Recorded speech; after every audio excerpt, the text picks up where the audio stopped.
How to turn off Facebook browser notifications. Hello guys, so all what you have to do is simple. Just go to Facebook. This is the home page.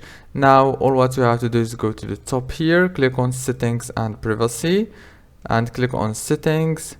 Now go here, click on notifications, and now all what you have to do is scroll down until you find this browser option.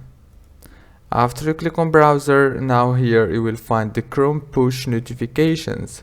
You can now disable it just from here easily and fast. If this video was helpful, please don't forget to like, subscribe, and thank you so much for watching this video until the end. See you later and thank you so much.